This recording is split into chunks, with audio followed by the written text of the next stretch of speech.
பாக்கியலட்சுமி தொடர்கதை பிடித்திருந்தால் இந்த வீடியோவை மறக்காமல் லைக் செய்து கொள்ளவும்.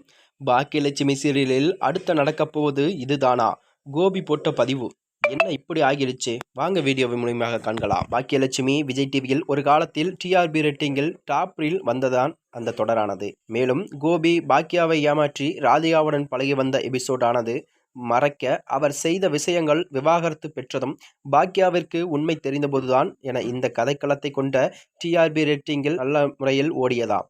ஆனால் கடந்த சில மாதங்களாக பாக்கியலட்சுமி தொடரில் டிஆர்பி சொல்லும் அளவிற்கு இல்லை என்று கூறப்படுகிறதா. இந்த தொடரில் கோபி என்ற கதாபாத்திரத்தில் நடித்தது மக்களின் பேராதரவை பெற்றதும் கோபி என்கிற சதீஷ் எப்போதும் இன்ஸ்டாவில் ஆக்டிவாக பதிவுகளை போட்ட வண்ணம் இருப்பார் என்று கூறப்படுகிறது. அவர் சில நாட்களுக்கு முன்தான் தனது இன்ஸ்டாவில் ராதிகா வீடும் இல்லை, பாக்கியா வெளியே போக சொல்லி ஆர்டர் போட போறா, எங்க போறா, நம்ம பெஸ்ட் ஃப்ரெண்ட் செந்திலோட வீடு இருக்கே, வேண்டாம் இருக்கவே இருக்கு, நம்ம ரோட் கிச்சன் என பதிவு போட்டுள்ளாராம். தற்போது பாக்கியலட்சுமி கதையில் ராதிகா கோபியிடம் விவாகரத்து பெறும் கதைக்களம் ஓடிக்கொண்டிருக்கிற நிலையில்தான் சதீஷ் போட்ட பதிவு ஒன்று இப்போது ரசிகர்களிடம் வைரலாகி வருகிறதா. மேலும் அது மட்டுமின்றி ராதிகா என்ன சொல்ல போகிறார் என்றும் கோபி ஆவலுடன் எதிர்பார்த்து கொண்டிருக்கிறாராம். மேலும் இது போன்ற வீடியோக்களை தெரிந்து கொள்ள நமது சேனலை மறக்காம சப்ஸ்கிரைப் செய்து கொள்ளவும். நன்றி, வணக்கம்.